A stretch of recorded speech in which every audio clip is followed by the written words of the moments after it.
It's game week for the University of Hawaii football team, but it's also a very short week. The Warriors are coming off a bye after returning from a one-point loss against UNLV on the 19th.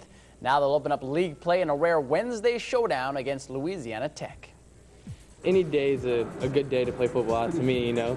Any way we could get on ESPN, nationally televised, to get out to let other people see us, that's fine with me. I'll play on any day. The game will air on ESPN2 with kickoff scheduled to take place at 2 p.m. Hawaii time.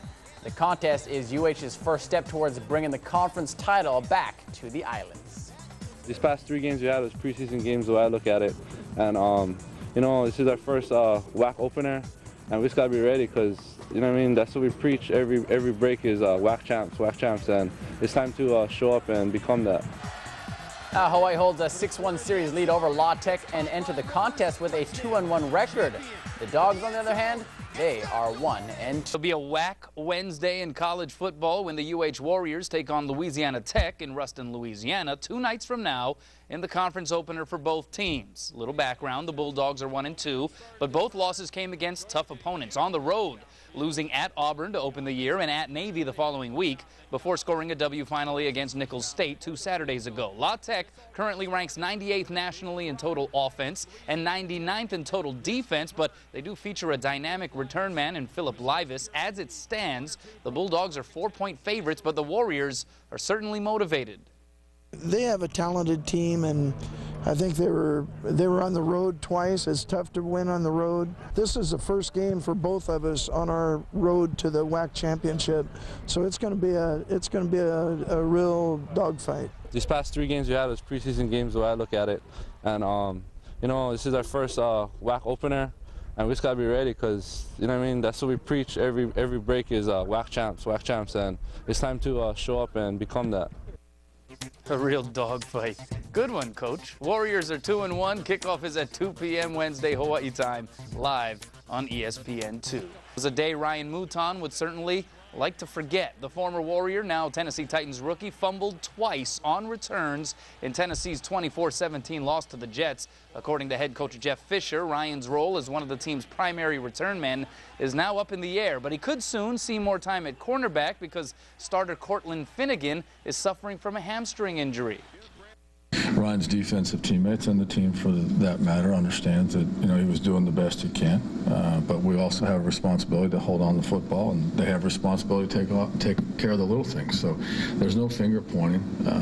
This is a frustrated, disappointed team, but yet it's a talented team. Those guys come to me and they tell me, you've got the potential to make plays, and you're gonna have a lot of chances to make plays. So don't get down on yourself, and that's what I'm trying to do right now. You don't have time to get down on yourself with Cortland gone for who knows how long. Yeah, just now I just gotta get ready. Like the coach told me, we drafted you to come in here and play ball, and whenever you have a chance to make a play, you got to go out and make a play. Mouton was a 3rd-round draft pick of Tennessee. He and the Titans will play in Jacksonville this Sunday. Not close to where we need to be in many respects, but I do think we're growing and we're getting better. Of course, Hawaii coming into town, it's the same Hawaii, and even better. Everybody thought they'd be a little down this year, but they're actually the opposite. They actually look better, as good as I've ever seen it. How's it going, everybody? Louisiana Tech head coach Derek Dooley with high praise for the 2-1 Warrior football team.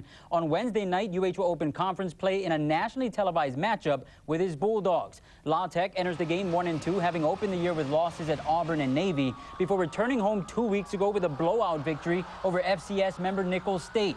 Dooley, the 3rd-year head man in Ruston, feels his Dogs are in for a fight.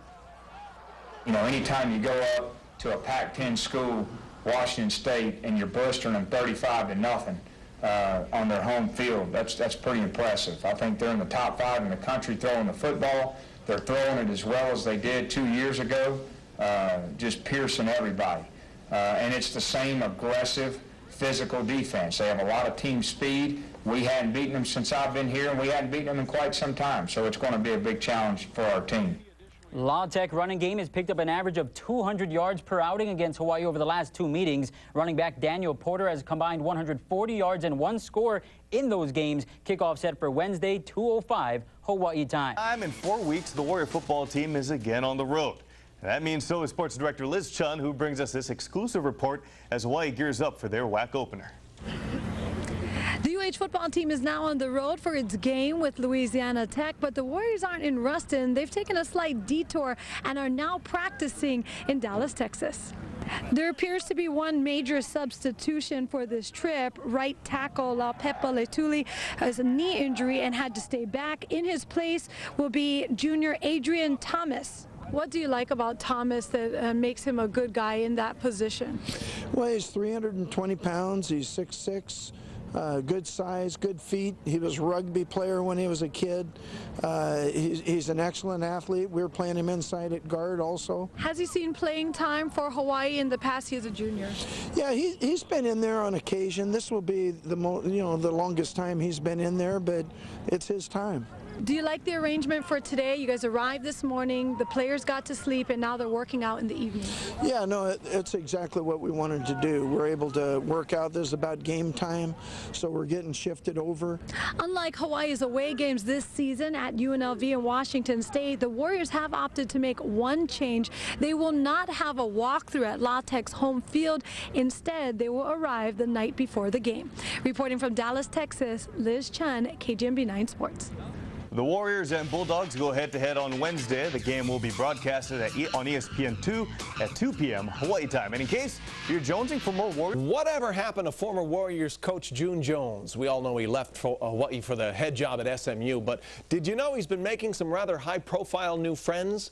Tonight, Liz Chun catches up with the big man in Dallas. It's been a year and a half since June Jones left UH to become the head football coach at SMU, and along with the run and shoot offense, he's brought a lot of pieces of his life from Hawaii to Texas. That picture right there is one of my favorite. That's where we want to be on Christmas Day, the Moana Hotel, but I understand now it's not part of the Hawaii Bowl, but that's okay, all right. Still motivated. Still there. Outside of June Jones Stadium suite, it's all about the Mustangs. Inside of it, there are many reminders of his time with the Warriors. It's the same in his office, but he's still very driven to make his career at SMU just as memorable. What are the challenges of building a team from scratch? Well, everywhere I've been, it's been in this situation. It seems like no matter if it was the National Football League or Hawaii, but you know, it's changing the culture more than anything. I think everybody's got to buy into what you're doing, and that's hard when you've been losing for 25 years. With a 2-1 record, SMU is now off to its best start since 1996, which is good news to one of the program's biggest fans. Well, President Bush's library is going to be here at SMU, so he walked in my office and closed the door, and we sat there and talked for about an hour. And he has really become kind of a good friend. I mean, he just kind of comes to practice. He comes and works out. New friends and old friends make up Jones' team. Former UH assistant coaches Dan Morrison, Wes Swan, Dennis McKnight, and Jeff Reinhold are on his staff, along with former UH offensive lineman Adrian Clem. Do you catch yourself watching a lot more UH games than you thought you would? Oh, I always do, even when I left the first time. I mean, what an idiot I am. I've left not once, but twice. How do you guys keep it local up here in Texas? Well, we got 3 kids on the team from Hawaii, and and there's an L&L down in Louisville, so. The Mustangs also have a sense of Jones' island mentality. His players are rewarded the same way Colt Brennan and company were, with these helmet stickers, which are a symbol of his charity foundation. It's about the meaning of that. Kanalu Young, when he wrote the words, it was a powerful spiritual thing, and you know, these kids, you know, just need that. Jones' local connections remain as strong as ever. In fact, for SMU's homecoming on November 7th, Jones is having Willie K sing the national anthem here at Ford Stadium. Reporting from Dallas, Texas, Liz Chun, KGMB 9 News.